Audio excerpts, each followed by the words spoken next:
Good evening to you guys. Very good evening to everyone. सभी को नमस्कार. सभी को good evening. Very good evening to every single student those who are connecting here. आप सभी को नमस्कार. आप सभी को good evening. We are just waiting for a few minutes. Once all our persons, those who used to connect with us, once they are going to be here, I would be starting the session. Please do let me know. Am I audible and visible to all of you guys, those who are connecting here? जल्दी से मुझे एक बार comment करके बता दीजिए. क्या मैं आपको सुनाई दिखाई दे रहा हूँ? क्या आपको मेरी आवाज जो है वो है क्लियर है? आपको मेरी वीडियो जो है वो क्लियर है?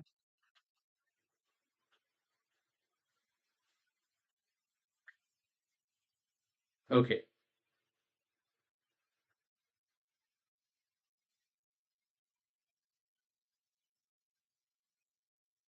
Okay, that's very good. Very good evening to every single student, those who are here. आप सभी को नमस्कार. हम अगले चंद मिनट का इंतजार कर रहे हैं और जैसे ही हमारे सभी छात्र छात्राएं जो रेगुलरली हमारे साथ सेशन पर कनेक्ट करते हैं, once they are going to be here, हम हमारे सेशन की शुरुआत करेंगे और आज का जो हमारा चर्चा का विषय है विशाल. ठीक है, that's very good. Okay, so we will be having discussion over the part number 14 and where we will be looking after the constitutional provisions. By the day, I will be just having discussion over the constitutional provision only. Good evening, Silky. Very good evening to you. And when it comes to the constitutional provisions, that means we will be having discussion over 308 to the 323.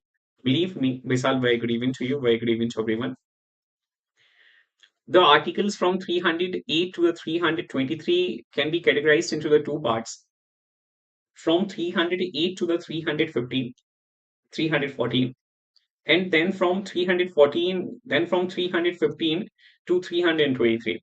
We will also doing the very same. First and foremost, we will be looking after the very first part, which is started under Article 308 to the 314, and then we will be having discussion over this from 315 to the 323. And when it comes to the very first phase of it, it means the 314 to the 308 to the 314. We will be looking after the services under union and the state. And when it comes to the second phase, that is article number 315 to 323, we will be having discussion over the public service commission. The public service commission. So if you want to look after all such things, how the UPSC is having its existence, how the State Public Service Commission is having its existence. Make sure that you can be stay connected into the sessions. अगर आप देखना चाहते हैं कि union public service commission जो है, संघ लोक सेवा आयोग जो है और राज्य लोक सेवा आयोग जो है, इनका एग्जिस्टेंस कैसे है, तो प्रयास करिए कि आप लगातार सेशन का हिस्सा बने रह सकें. तकरीबन 50 से 60 मिनट का एक सेशन हम लेकर चल रहे हैं. 60 minutes we will be having discussion over this. 60 minute का हमारा सेशन रहेगा और इस पर हम चर्चा करेंगे. ठीक है, थोड़ा सा इंतजार कर लेते हैं, कुछ और छात्र छात्राएं जैसे ही हमारे साथ कनेक्ट करते हैं हम इसको स्टार्ट करेंगे. Till that period you guys can hear me out over India's largest learning platform. तब तक आप मुझे भारत के सर्वश्रेष्ठ सैचुरेट प्लेटफॉर्म पर सुन सकते हैं. And when it comes to India's largest education platform, what you guys need to understand, there are two kinds of classes which are available. Gaurav, very good evening to you. Anjali ji, prasann rahe, swasth rahe. There are two kinds of classes which are available. The special classes which are free to everyone. That means they are free to access. Every single individual can access these classes. Kazal, very good evening to you. Very good evening to everyone. And when it comes to the plus classes, you are in need of a subscription. When you will be having a subscription, then only you can connect to the sessions. And there is a huge difference between the special classes as well as the plus classes. Although the plus classes are also going to play a very important role in the life of all such people who are preparing for the BPSC or any examination into the Bihar state, exactly the Bihar state. Because most of the educator on the special sessions conduct the MCQs. And MCQs plays a very vital role because practice makes the man perfect. Definitely, this is something which we need to believe on. ये एक कहावत है जिस पर हमें भरोसा करना होगा कि आप जितना प्रैक्टिस करते हैं उतना परफेक्ट आप हो सकते हैं. तो जब आप अपने किसी भी सिविल सर्विसेज को ट्रेस कर रहे हैं, किसी भी सिविल सर्विसेज को लुक आफ्टर कर रहे हैं और उसके कॉन्टेक्स्ट में अगर आप एमसीक्यूज लगाते हैं, तो निश्चित तौर पर आप एक अच्छी अंडरस्टैंडिंग जो है जनरेट कर सकते हैं। लेकिन स्पेशल क्लासेस में एमसीक्यू सेशंस तो हो रहे हैं, लेकिन फिर भी ये सेशंस कैसे हैं? बोले सर ये सेशंस लिमिटेड हो रहे हैं। ये सेशंस जो हैं वो ओकेजनल हो रहे हैं। अगर आप चाहते हैं रेगुलरिटी, अगर आप चाहते हैं कंसिस्टेंसी, क्योंकि मैं निश्चित तौर पर यह समझता हूं कि अगर आपने रास्ता तय किया हुआ है, आपने अपने लिए निर्धारित किया हुआ है कि हम सिविल सर्विसेज की तैयारी करेंगे या हम किसी भी स्टेट एग्जामिनेशन की तैयारी करेंगे, तो निश्चित तौर पर आप कंसिस्टेंसी का इंपॉर्टेंस जरूर समझते होंगे कि कंसिस्टेंसी कितनी इंपॉर्टेंट है। तो कंसिस्टेंट सेशंस तो प्लस के ही सेशन है भाई, सबसे इंपॉर्टेंट पॉइंट आपको ये समझना होगा, यही बेहद कंसिस्टेंट है नेचर में। इनसे रेगुलरली कंडक्ट करे जा रहे हैं, रेगुलर बेसिस पर कंडक्ट करे जाते हैं, फिक्स टाइम पर कंडक्ट करे जाते हैं और इस फिक्स टाइम का एक आपके पास पहले से आइडिया होता है कि भाई इस समय पर ये एडिकेटर जो है वो अपने सेशंस को लेकर चलेंगे। There are certain other advantages of the plus classes as well, such as you can learn live from the comfort of your home, unlimited access to all the courses, one subscription, and exactly the unlimited access to all the courses are. Top educators of India on the one platform, exhaustive coverage of the syllabus, complete exam preparation, whether from the prelims perspective or from the mains perspective or from the interview perspective. We are preparing you. We are working with you. We are working on you from every single perspective, whether it is having association with the prelims or the mains or so-called the interview. We will definitely be looking into every single loophole on which we can work, as well as we will be letting you know the same loophole so that you can also work on the very same loophole. When loopholes will be eradicated, when loopholes will be mitigated, definitely आपके पास एक result जो है, आपके पास एक success rate जो है वो आपका बढ़ जाएगा। लेकिन ये तभी होगा जब आप हमारे साथ प्लस क्लासेस का हिस्सा होंगे। Regular doubt clearing sessions are conducted here, live test series are conducted here, answer writing sessions are conducted here, study material with the PDF formats are conducted here, mentorship and the guidance program are here. Very good evening to every single student. Nishant, very good evening to you. In this series, only to those people, this is a very good news. This is a golden opportunity for the English medium aspirants, those who are preparing for the 70th BPSC or the 71st BPSC. Alka, very good evening to you. If you're targeting the 70th or the 71st BPSC, we are having a batch for the 70th BPSC, which will be live from 6th of July. Dr. Akriti Ras, she will be starting the batch. She will be looking after the general science. Dr. Akriti Ras, she will be starting the general science by 6th July itself. And Rahul sir, he will be starting this current affair by the same day. And when it comes to this, that is Sarans Gupta sir, he will be looking after. Kazal, very good evening to you. Very good evening to everyone. Sarans Gupta sir will be covering up the mental ability. Prerna Singh ma'am, she will be covering up the Bihar specific GK. I, Kuldeep Dubey, will be looking after the sessions of Indian polity as well as the Indian history. So, Anjali Singh, very good evening to you. If anybody is preparing for the 70th BPSC, if he or she is having the 70th BPSC in his mind, then you can definitely enroll to this particular batch. And preparing for the BPSC from the Hindi language or the Hindi medium, there is nothing to worry for the Hindi medium students as well, because we are having at the same time the Hindi medium batch as well, which was started by 29th of June. That means it was already on progress when it is live. You can connect to this particular batch. And this particular batch is available just within the 5,249 rupees. Please do subscribe at the earliest. These are the respective educators who will be covering your subjects in this particular batch. And with the help of these educators, you can definitely enhance your understanding of the subject. And when it comes to the 69th BPSC, we are having this batch, which was started from 29th of March. We are still left with some subjects. If you are looking after those subjects, you can enroll to this particular batch as well. You can visit out the store. You can purchase this batch course from the store itself. This is the raffle code of mine, KD496. Please be very clear that you can use this raffle code. At the same time, you can also ask your near ones, dear ones, loved ones to use this raffle code. Once anybody would be using this, he or she would be allotted almost that particular discount, which will be available at the platform. When it comes to the 69th BPSC Achievers 2.0, we are having almost 600 plus live sessions. Still अभी आपके पास 2 महीने हैं. 2 महीने को अगर आप maximise करना चाहते हैं तो 2 महीने को मैक्सिमाइज किया जा सकता है. आपके पास अभी भी बहुत सारे सब्जेक्ट्स जो हैं वो इस बैच कोर्स में बचे हुए हैं. जल्दी से एनरोल कर लीजिएगा. Madhu, very good evening to you, very good evening to everyone. And this is about myself to those people who are not having any idea. You can visit out the profile of mine. You can visit out the profile of mine. And please be very clear when you are visiting out the profile. Do check the special sessions on the Academy, because when you will be going through the special sessions, then only you can generate a perception whether you should connect with me. क्या आपको मेरे साथ connect करना चाहिए या नहीं? अगर आप इस समझ को जनरेट करना चाहते हैं तो स्पेशल सेशंस को जाकर जरूर विजिट करें.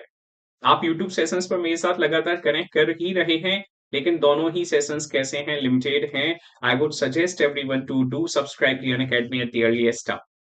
ठीक है. Very good evening to every single student. सभी को नमस्कार, सभी को गुड इवनिंग. काजल पटेल जी को एक मैसेज ड्रॉप कर दीजिए कि बेटा काजल दोबारा बैच इसको क्या कर लीजिए, दोबारा सेशन को लिंक से ज्वाइन कर लीजिए. जब आप दोबारा लिंक से ज्वाइन कर लेंगी तो आपका क्लास जो है वो चलना स्टार्ट हो जाएगा. 8 पीएम पर इंडियन पॉलिटी के सेशंस हमारे पास हैं. रेगुलरली हम सेशंस को कंडक्ट कर रहे हैं. ये आपके अनअकैडमी की एप्लीकेशन पर डिलीवर करे जाते हैं. अगर आपके पास सब्सक्रिप्शन है तभी जाकर आप क्या कर सकते हैं, इस बैच को एनरोल कर सकते हैं. कभी जाकर आप यहाँ की क्लासेस जो है उसको एक्सेस कर सकते हैं. या मेरा राफी कोड है KD496. अपने near ones dear ones loved ones को इस राफी कोड के बारे में बताना मत भूलिएगा, आप भी यूज कर सकते हैं. Let's talk over this. That is the point of discussion which we are having by the day. We will be having discussion over part number 14. And when it comes to the part number 14, every single individual, those who are connecting here, they should be thoroughly clear. The provision of the part number 14, that means services under union and state, we will be having discussion over.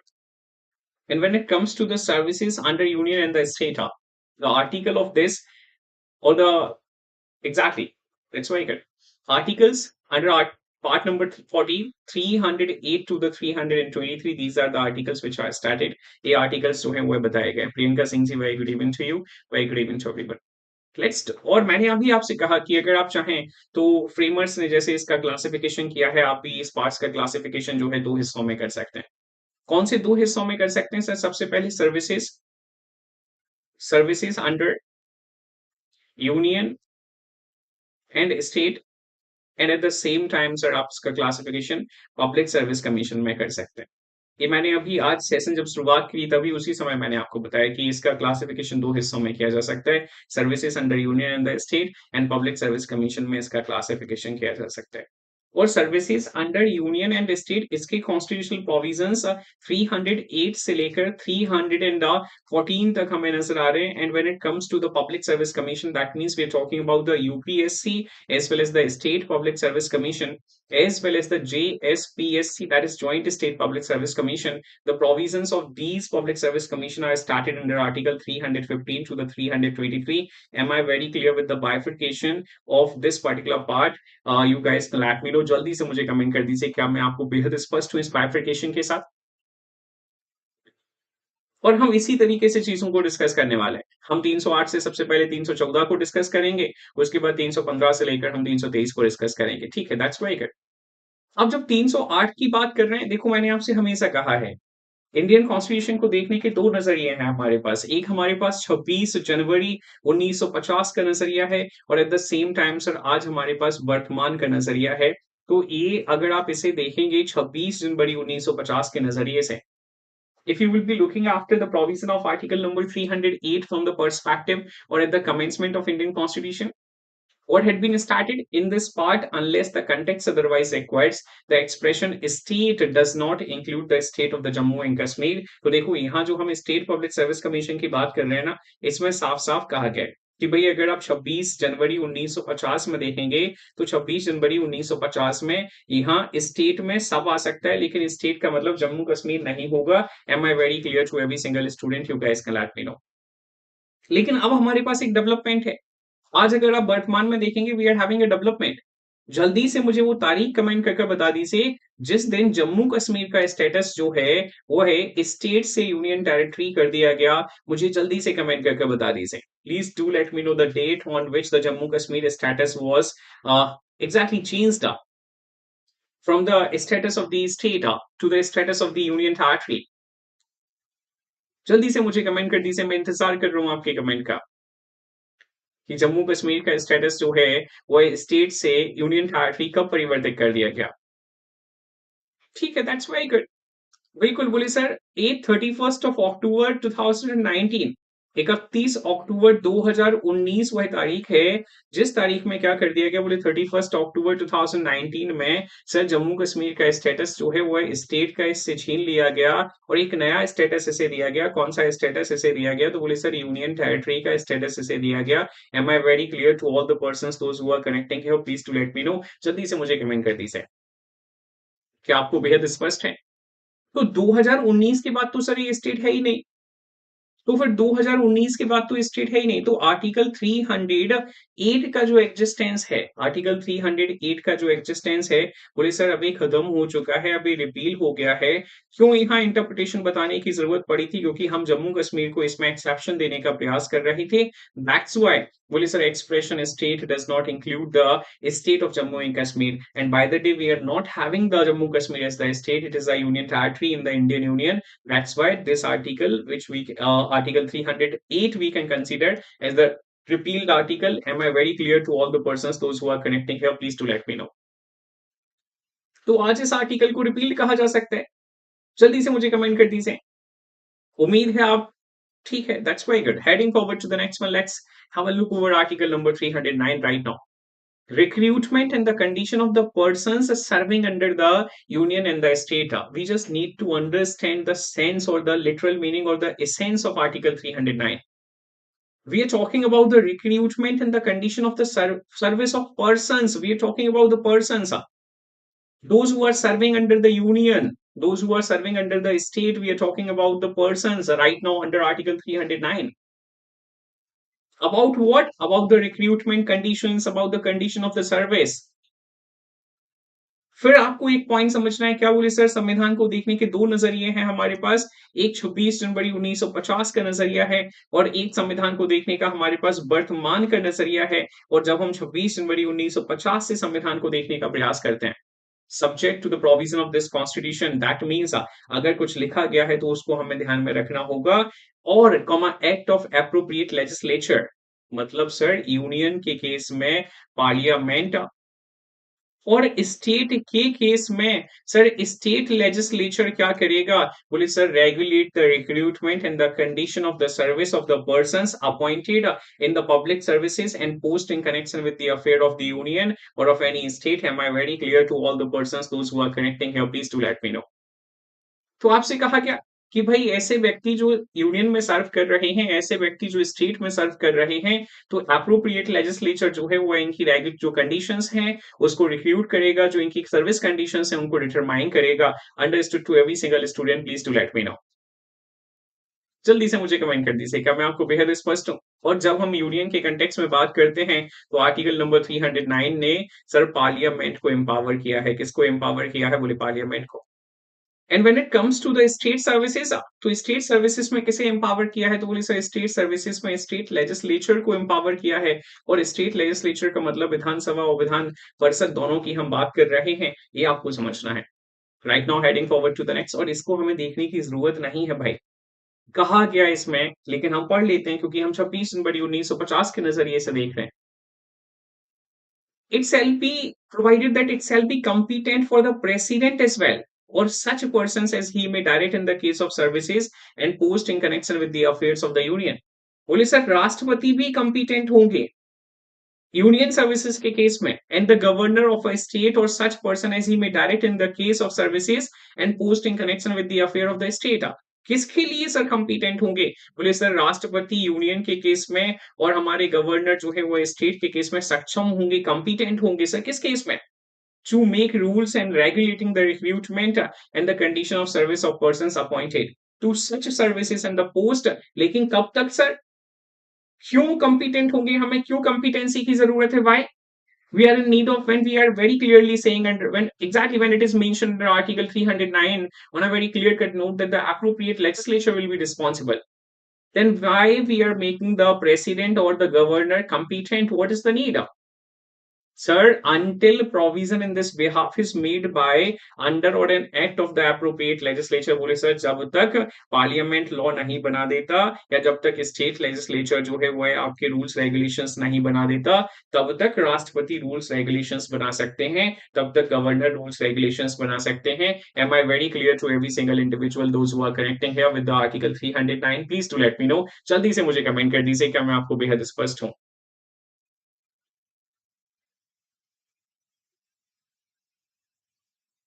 और मुझे उम्मीद है कि मुझे स्पष्ट होना चाहिए. ये आपके दिमाग में जल्दी से मुझे कमेंट करके बता दें, so that I can head forward to the next and we can have discussion over 310.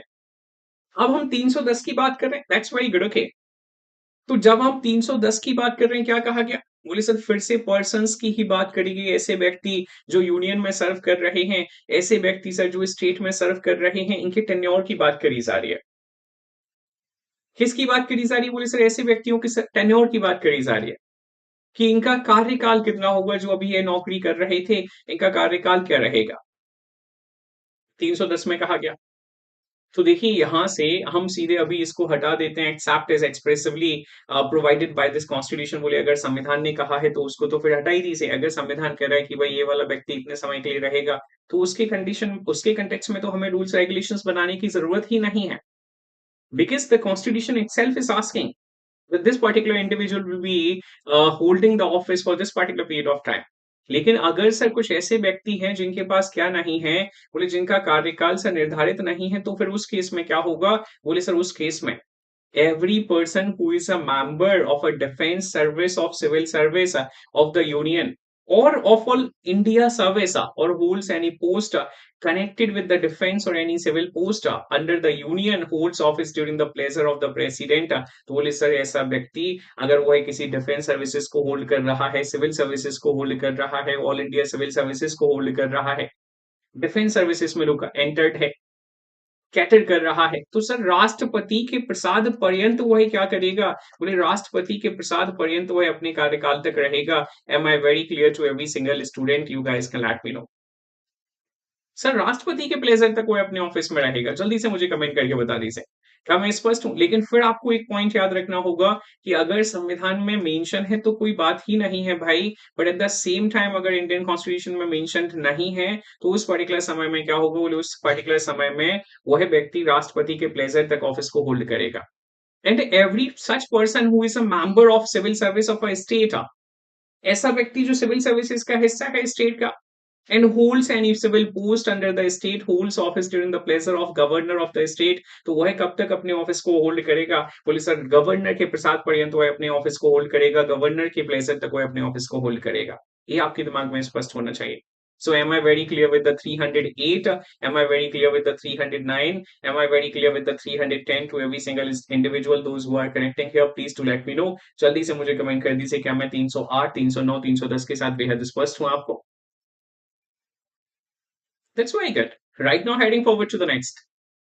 Let's discuss article number 311.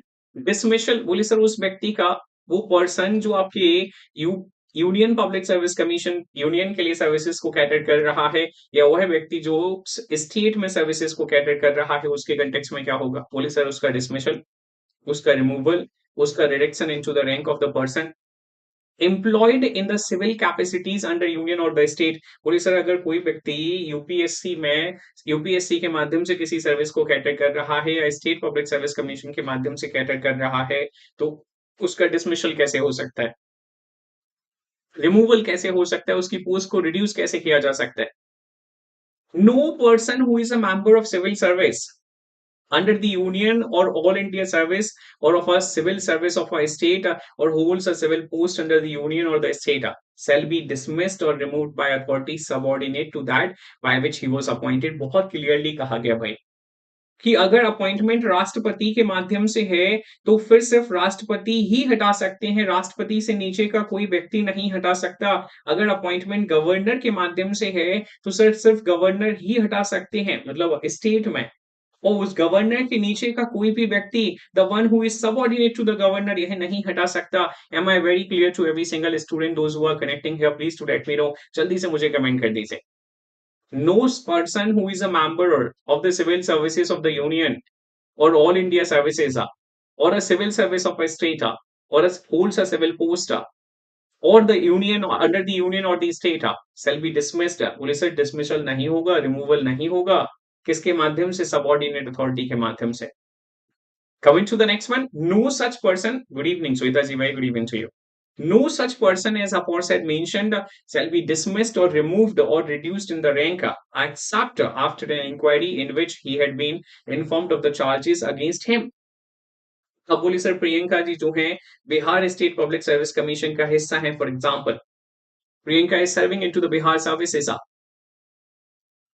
और सर एक ऐसी सर्कमस्टांसेस जनरेट हुए एक ऐसी कंडीशन जनरेट हुई है जिसमें सर इनका डिसमिसल या रिमूवल होना था सर तब तक नहीं होगा जब तक प्रियंका जी को क्या नहीं कर दिया जाए बोले सर ग्राउंड्स जो हैं वो ग्राउंड्स इन्फॉर्म नहीं कर दिए जाएं कि भाई ये इस वजह से आपका रिमूवल हो रहा है और सिर्फ ये नहीं है एक और कंडीशन है and given a reasonable opportunity of being heard in respect of those charges और प्रियंका जी को सर ample chances दिए जाएं सुनने के am I very clear ample time दिया जाए कि आप अपनी बात रख सकें very clear to all the persons those who are connecting here in context of article 311 please do let me know so that I can head forward to the next ताकि मैं आगे बढ़ सकूं जल्दी से मुझे कमेंट कर दीजिए बहुत क्लियरली आपसे कहा गया कि no such person as a force shall be dismissed जो अभी हम ऊपर बात कर रहे थे जो यूपीएससी का हिस्सा था जो यूपीएससी को सर्व कर रहा था जो स्टेट पब्लिक सर्विस कमीशन को सर्व कर रहा था उसका रिमूवल उसका डिसमिसल तब तक नहीं हो सकता जब तक दो कंडीशंस फुलफिल नहीं हो जाए पहला उसे ग्राउंड्स ना बता दिए जाए दूसरा उसे एम्पल चांसेस ना दिए जाए सुनने के so I am done with the 311 as well right now heading forward to the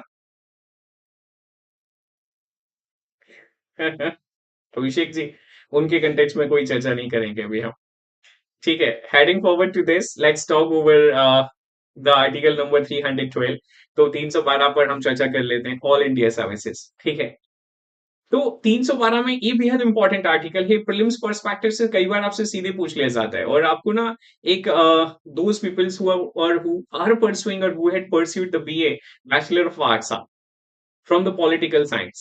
Definitely, those peoples have gone through a particular question into the examination. Sir, differentiate between the power of the Lok Sabha as well as the Rajya Sabha. आपके सामने एक question रहा होगा कि भाई लोकसभा की जो powers हैं राज्यसभा की जो पावर्स हैं इनको एक्सप्लेन करने के लिए या इनमें डिफरेंशिएट करने के लिए कई बार क्वेश्चन जो है सर ग्रेजुएशन में आ जाता है जो बच्चे ग्रेजुएशन कर रहे होते हैं बीए से जो बीए कर रहे होते हैं पॉलिटिकल साइंस में ऐसा क्वेश्चन कई बार देखने को मिलता है तो जब हम एब्सोल्यूट पावर की बात करते हैं सर लोकसभा की एब्सोल्यूट पावर की बात करते हैं तो लोकसभा के पास एब्सोल्यूट पावर मनी के मैटर्स में है फाइनेंशियल मैटर्स में है क्योंकि हम जानते हैं कि मनी बिल का इंट्रोडक्शन कहाँ हो सकता है sir money bill can only be introduced into the house of the people it can not be introduced into the council of state similarly when it comes to the Rajya Sabha जब हम राज्यसभा की बात करते हैं तो सर राज्यसभा में क्या नजर आ रहा है बोले सर राज्यसभा में ऑल इंडिया सर्विसेज को लेकर क्या है बोले रिजोल्यूशन जो है वो कहाँ इंट्रोड्यूस होगा तो वह हमेशा आपके राज्यसभा में इंट्रोड्यूस होगा am I very clear to all the persons those who are here please to let me know जल्दी से कमेंट कर दीजिए क्या मैं आपको बेहद स्पष्ट हूँ ये एब्सोल्यूट पावर है पॉइंट्स आपको याद रखने होंगे सीधे याद रखना होगा हमें कोई फर्क नहीं पड़ता कि चैप्टर नंबर 6 में पार्ट नंबर 6 में और पार्ट नंबर 11 में क्या दिया है if the council of state देखिए बहुत स्पष्ट तौर पे कहा गया if the council of state that means Rajya Sabha we are talking about has declared by resolution has declared by resolution supported by not less than two-third of the members present and voting बोले sir resolution Rajya Sabha में introduce हुआ और special majority say that means to-third members के माध्यम से यह पास हुआ and not less than by two-third members present in voting that it is necessary or expedient in the national interest अब राष्ट्रीय इंटरेस्ट में यह बेहद जरूरी हो गया है कि पार्लियामेंट में by law provide for the creation of one और मोर ऑल इंडिया सर्विसेज कि भाई राज्य हमारा जो संसद है वो क्या करे बोले सर नई सेवाओं का क्रिएशन करे अखिल भारतीय सेवाओं का जनरेशन करे क्योंकि अब ऐसी कंडीशन जनरेट हो गई है including the all India judicial service तो भाई ऑल इंडिया जुडिशियल सर्विस का भी जो है आपको याद रखना होगा कि sir all India judicial service का भी गठन किया जा सकता है अंडर आर्टिकल 312 सर और राज्यसभा में रेजोल्यूशन इंट्रोड्यूस होगा 2/3 मेजोरिटी से इसे पास होना होगा am I very clear to all the persons those who are connecting here please to let me know जल्दी से कमेंट कर दीजिए क्या मैं आपको बेहद स्पष्ट हूं common to the union and the state, and subject to other provisions of this chapter, regulate the recruitment, condition of service and persons appointed to any such service. तो अभी हमने डिस्कस किया था कि 309 में क्या होगा, बोले सर वो अप्रोप्रिएट लेजिस्लेचर जो है वो सर्विस कंडीशन को रेगुलेट करेगा, क्योंकि सब्जेक्ट टू द प्रोविजन कहा जा रहा है, मतलब दूसरे प्रोविजंस को हमें ध्यान में रखना होगा। तो हमने रेगुलेशन कंडीशंस को अभी डिस्कस किया था। हमने टेन्योर कंडीशंस को अभी डिस्कस किया था कि अगर टेन्योर को डिटरमाइन नहीं किया गया बहुत क्लियरली, तो सर राष्ट्रपति के प्लेजर तक या फिर आपकी गवर्नर के प्लेजर तक वह व्यक्ति अपने ऑफिस को होल्ड करेगा। Services known at the commencement. अच्छा, एक और पॉइंट ये बेहद जरूरी है जो आपके दिमाग में होना चाहिए। First and foremost, please do let me know what you do understand from the commencement of the Indian constitution.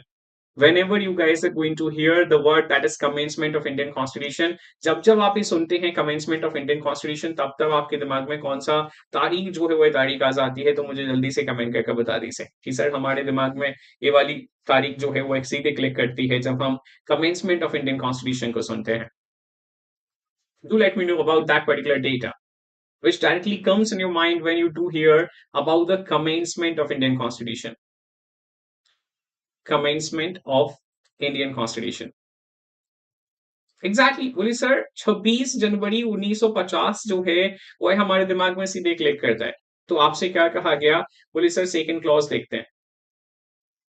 The services known at the commencement of Indian constitution is the Indian administrative services. बोले sir वो जो 26 जनवरी 1950 में IAS की services थी, and the IPS बोले sir Indian police services थी, shall be deemed to be the services created by parliament under this article। तो sir ऐसा माना जाएगा कि ये आईएएस सर्विसेज और आईपीएस सर्विसेज का क्रिएशन भी पार्लियामेंट ने किया है, किस आर्टिकल के माध्यम से, आर्टिकल 312 के माध्यम से।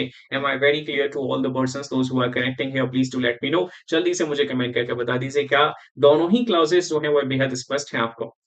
अगर राज्यसभा स्पेशल मेजोरिटी से, अगर राज्यसभा नेशनल इंटरेस्ट की वजह से, नेशनल इंटरेस्ट का हवाला देते हुए क्या करता है, बोले सर नेशनल इंटरेस्ट का हवाला देते हुए एक ऑल इंडिया सर्विसेज रिजोल्यूशन को 2/3 मेजोरिटी से पास करता है, तब जाकर सर लोकसभा क्या करेगा, इस रिजोल्यूशन को पास करेगा, कर सकता है, और उसके बाद जाकर सर एक नई सर्विस जो है उस सर्विस का क्रिएशन किया जाएगा। Am I very clear to everyone? That's why this is article 312 which talks about the national interest, which talks in the case of the national interest, including the All India Judicial Services। तो All India Judicial Services, बोले sir ये All India Judicial Services का क्या concept है? हमने sir judicial services, अगर आपको याद है, बाय टुडे ओनली और by yesterday only, in the previous session, sorry, in the previous session only, which we had discussed on the plus classes, we had discussed about the hierarchy of the judiciary, hierarchy of the judiciary.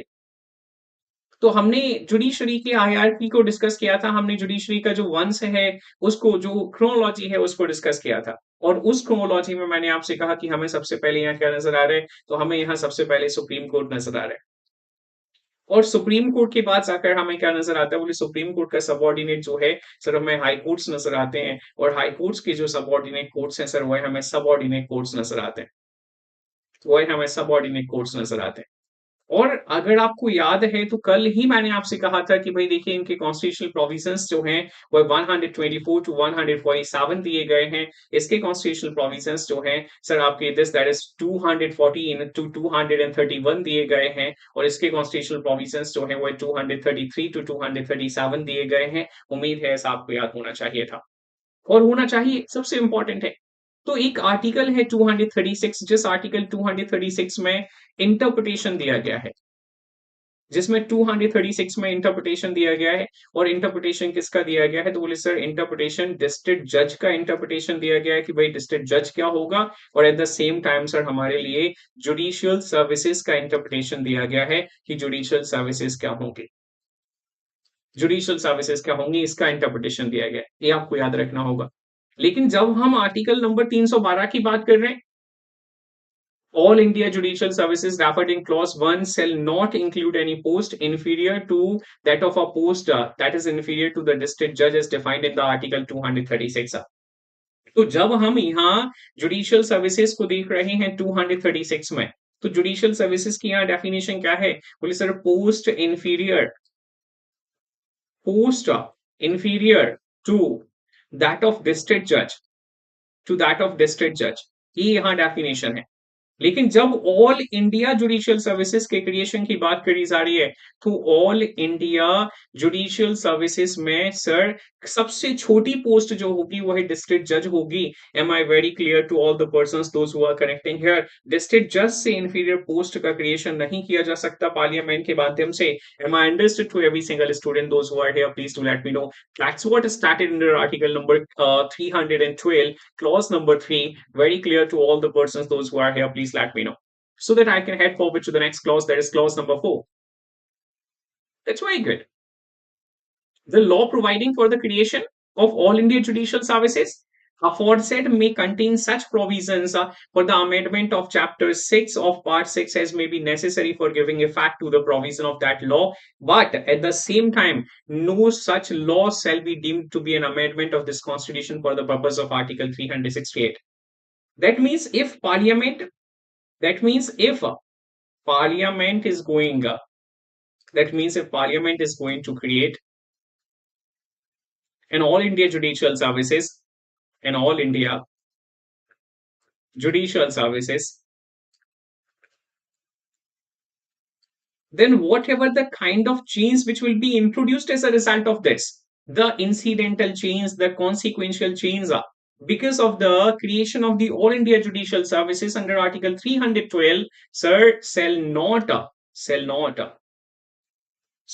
be considered, shall not be considered as a constitutional amendment. Am I very clear with the clause number 4 of article 312? Please do let me know. जल्दी से मुझे comment कर दीजिए क्या मैं article number 312 के clause number 4 से आपको बेहद स्पष्ट हूं? जल्दी से मुझे एक बार बता दीजिए।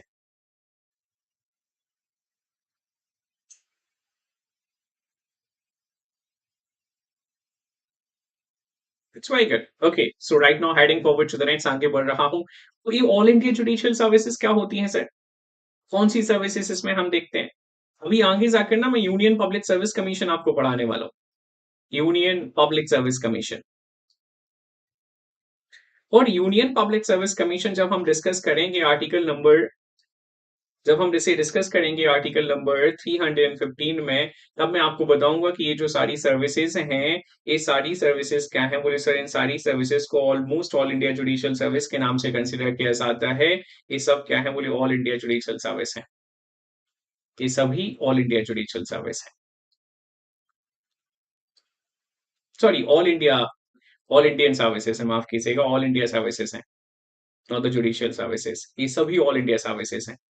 Am I very clear to all the persons those who are connecting here? Please to let me know कि ये सभी क्या है? बोले ऑल इंडिया सर्विसेज हैं। चाहे सर सिविल सर्विस एग्जामिनेशन हो, चाहे आईएफएस एग्जामिनेशन हो, चाहे इंजीनियरिंग सर्विस एग्जामिनेशन हो, चाहे कंबाइंड डिफेंस सर्विस एग्जामिनेशन हो, चाहे नेशनल डिफेंस एकेडमी एग्जामिनेशन हो, चाहे नेवल एकेडमी एग्जामिनेशन हो, sir combined medical service examination, special class railway apprentice examination, Indian economic survey, Indian statistical service examination, combined geostat scientist, and the geologist examination, sir, Central Armed Police Forces examination. These all examinations will be considered as the All India Services, and the body which is responsible for the conduction of these so-called the examination, that is going to be referred as the UPSC, which we will be having discussion by tomorrow, जिस पर हम कल चर्चा करेंगे।